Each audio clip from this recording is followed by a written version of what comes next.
Never actually had a woman that I was the one black person, African or African. Professor who reflects my ethnic background and my cultural sensitivity. Who most of us come from reservations and haven't had a little bit background. more awareness, and if they're convinced just a little bit more that they can do something like what I'm doing, and they should the kind of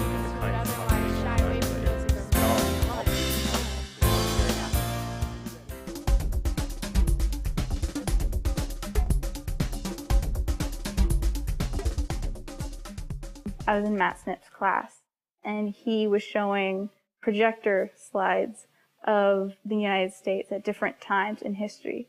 And he had said, this is the best I can do to show you the change over time. And I knew that it was a lot different than that. I knew the story of my reservation was a lot different than that. In one of the maps that I've seen, my reservation doesn't even exist.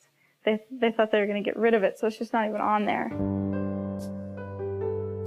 The Fort Peck Reservation is in the far northeast corner of Montana.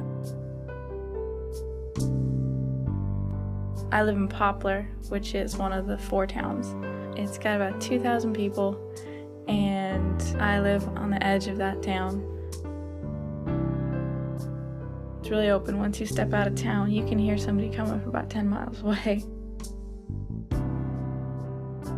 My schooling growing up was a lot different, I found out, than a vast majority of the Stanford students here. It really wasn't geared towards making sure that people went on to more education. And so it was a difficult transition from a high school that didn't expect you to really go anywhere to Stanford, who expects you to go everywhere. As far as being Lakota, I think I've been pretty well grounded since birth, knowing exactly kind of who I was, where I came from. My great-grandpa and all of his siblings were really, really involved in the legislation for getting the Black Hills back. Still fighting for what we've been fighting for over 100 years. It really makes you think about, well, why are we still fighting for this? Oh yeah, because it's still ours, and it's still important, and it's central to who we are.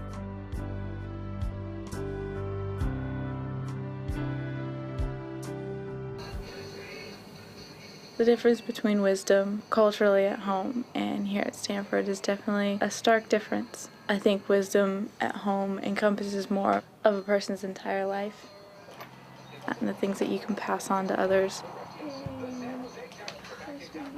Whereas wisdom here is based mostly in books that a lot of other people write.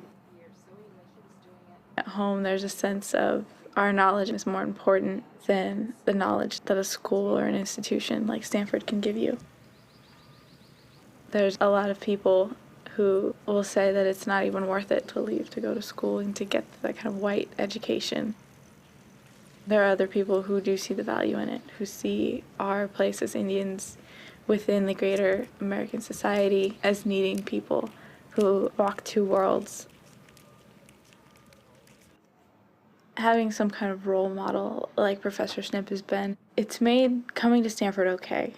He's taken this education that he got and used it in a lot of ways for Indian country as a whole. It's a fine line that he walks between Indian country and Stanford University, but I think he does it in a way that I hope that I can do someday. To keep that cultural awareness in a world that's so far from it. There's a reason why Stanford has such a vibrant Indian community here.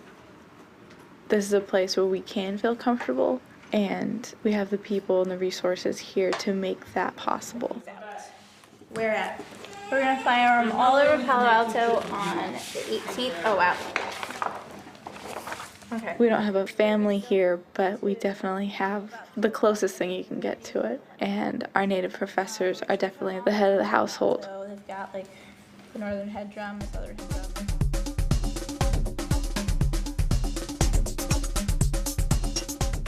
The decision to come here to Stanford had a lot to do with the presence of Luis Fraga and someone here who was doing research in my area.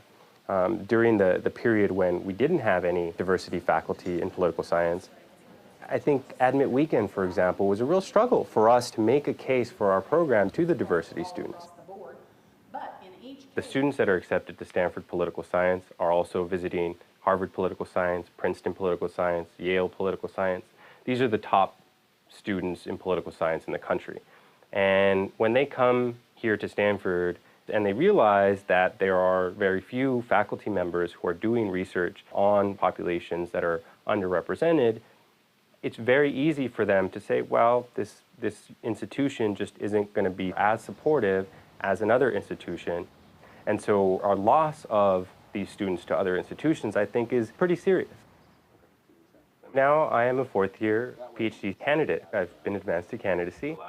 And just this year, our department hired a new senior faculty member, Gary Segura, and he studies minority political behavior and representation with an emphasis on Latinos. Josh Pasek, who is a John student, close John student. And I've already managed to take quite a bit advantage of him and his expertise.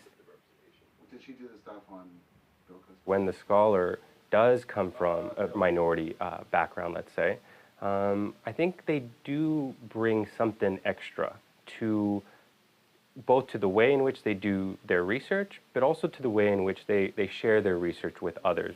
No, not particularly well. He's a comparator, but he was one of my section chairs when I was program chair.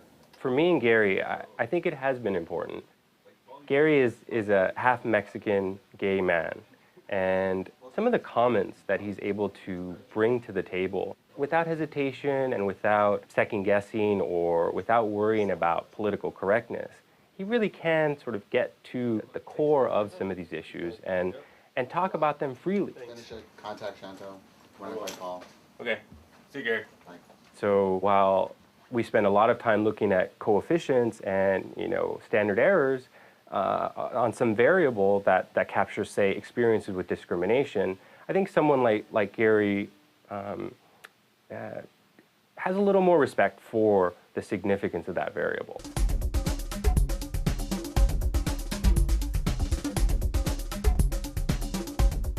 Here at Stanford, I find that in my race and ethnicity classes, I am either the only or one of very few white students in those classes. But I believe that as graduating college students, as we're going out into the world, having that background in diversity, the education and the history to face the diverse work settings that we'll be going into is really important part of our education. And by having students of color and professors of color in all disciplines forces other students who would otherwise shy away from those experiences to begin to see that we can all work together no matter what we're working towards. I think that Stanford has a responsibility to create the diversity here that they wish to see in the rest of the world. Stereotype threat it's the experience of being in a situation or doing something for which a negative stereotype about one of your group identities is relevant. When you're in that situation, you kind of implicitly know that you could be judged or treated in terms of that stereotype. You're doing something for which you know your group is negatively stereotyped. Our research shows, after many years, it can reliably interfere with your performance in that area. People think of something like that would interfere with performance as something that would affect students with lower self-esteem or lower skills, but no, it's quite the reverse, that the woman who really identifies with succeeding in science and math, as she moves up the ladder of coursework and experiences more and more frustration, it's that kind of person who's going to be most upset by the prospect of being stereotyped. It becomes a haunting kind of a threat. It's not just something that happens once and goes away. And that's what makes it as powerful as it can be, and powerful enough to affect the course of a person's life, the kind of choices they make. Do they want to persist in an area where they feel this kind of tension, or do they want to find a domain where they can feel more comfortable? I think when people kind of pull the concept out and look at it very closely, how it works down on the ground of somebody's experience in a classroom and in a university, they can get a better sense of how this thing that seems so abstract can have such concrete, profound effects on people's lives.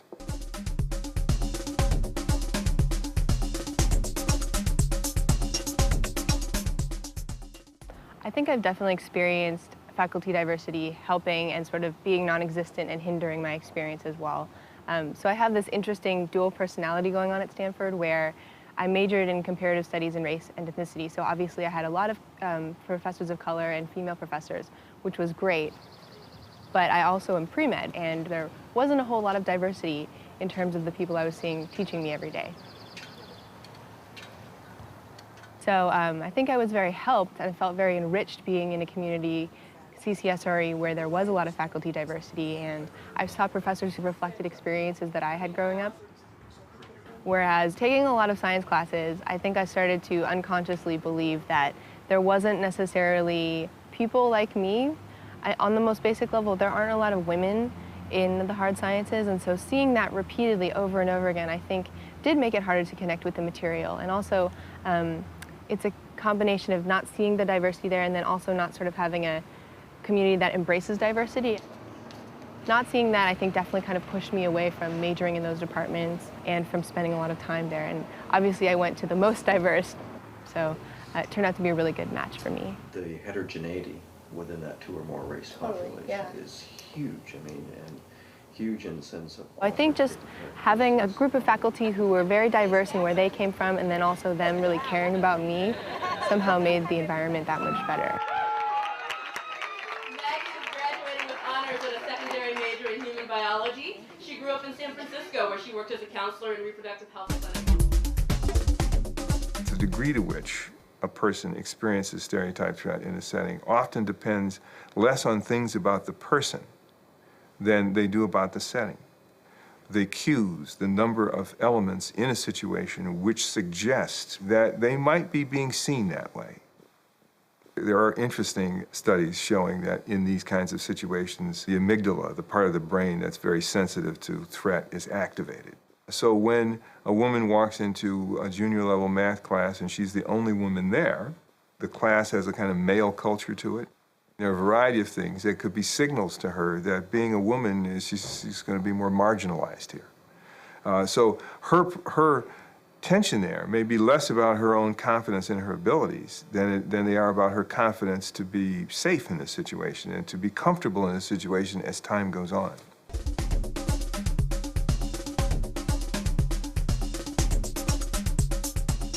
Well, so I had come here with this idea that I really wanted to study the interaction between biology and possibly micro devices. And so I'd been rotating through Beth Pruitt's lab.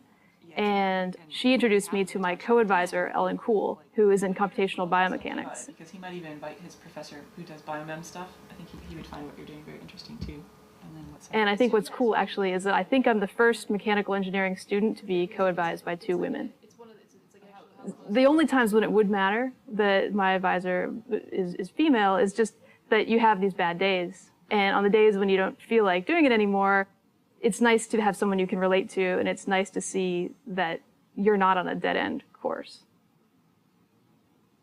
I always imagine this sort of invisible filtering step where you go from having a class of like 50% women, and then suddenly there are no female professors, and so I assume something in the middle happens, and maybe I shouldn't bother if that's the case. Maybe show some plans for... It's nice if you're questioning yourself and you see that your advisor resembles you, that you could do this, you know, that it actually means a lot. It's great to have someone that you're sort of modeling yourself on, but also just who's willing to sort of help you get where you need to be if you haven't had that sort of preparation. I'm pretty confident as it is, but in terms of actually believing that I could become a professor, I think it's made a big impact. There were 4 TAs, and it was me and then 3 other guys. And whenever I had office hours, I had this disproportionate number of young women coming to ask me for help and who wanted to work with me and wanted to do extra projects. It was interesting that I knew I was playing a role that was bigger than just being the TA. When you come into the Terman building, there are these walls full of former faculty. It would just be great if I saw a face that reflected more of what what I see in the mirror.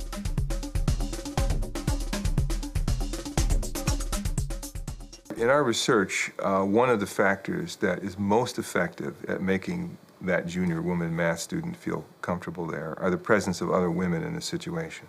It's just an overriding factor because we've tested and compared the strength of that at reducing stereotype threat to other factors at reducing stereotype threat, like the stated diversity policy of the classroom or the school or the workplace. And basically, people count. When they're one of the few people in a situation, we all count. If those white math professors went to an African-American, historically black college and taught or were part of the faculty, they'd be in a lot of situations where they'd count. Critical mass is that number in the situation that tends to relax people about those pressures, that's not an issue, going to be an issue here. When there's no one else there but her, that's not a critical mass. 50%, that's ideal, maybe more than we can expect in the immediate future, but it sends a signal that that identity, that my being a woman, is not going to be a disadvantage in this situation.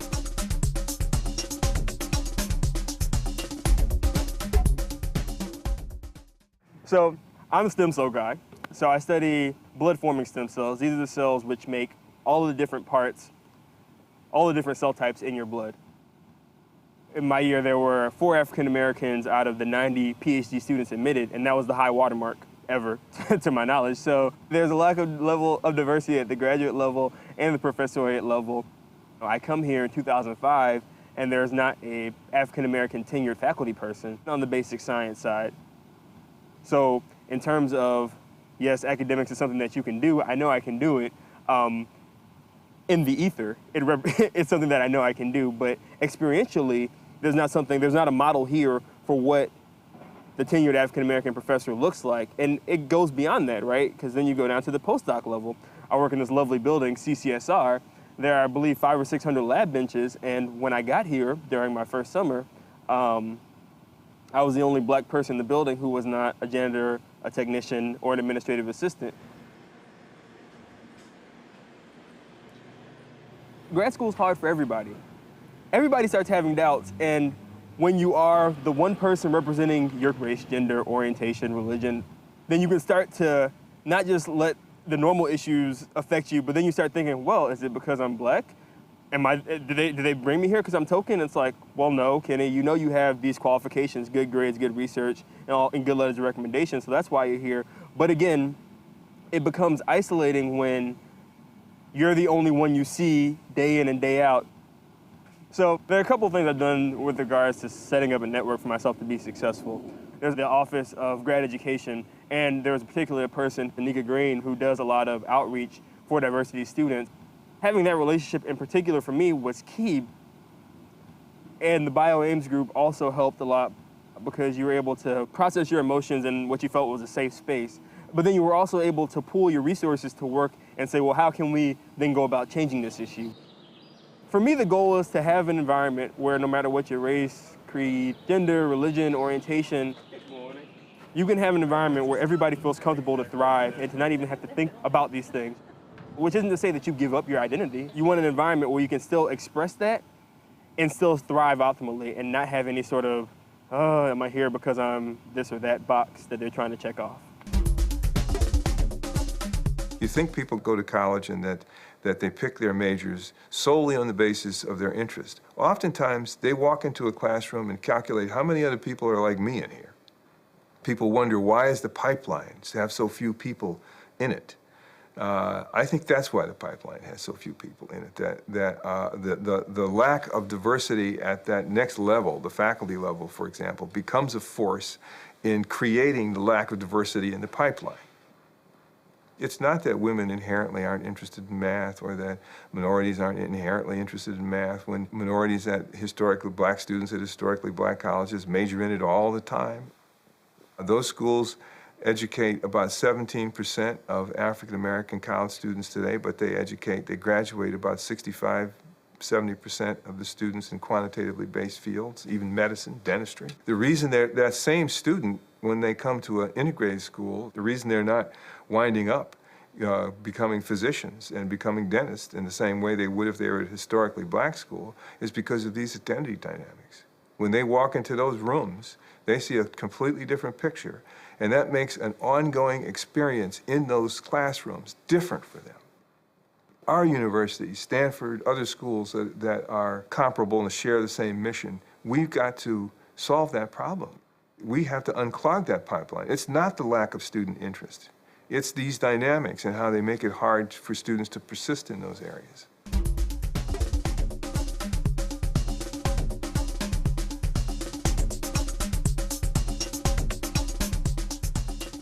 Faculty diversity is a long-term important goal for Stanford University. It's important because of the different viewpoints and perspectives that it brings to our research and teaching. And it's critically important to our students who seek mentors and faculty to help them develop their own academic and intellectual interests. Faculty diversity, though, begins with a grassroots effort. It begins in the individual actions of faculty members as they inspire and counsel young people, our undergraduates and graduate students, thinking about faculty careers. It's also critically influenced by the ability of our search committees to think broadly about the importance of diversity as they search for new faculty. Together, we can work on improving the diversity of our faculty, and Stanford University will be a better university for those efforts.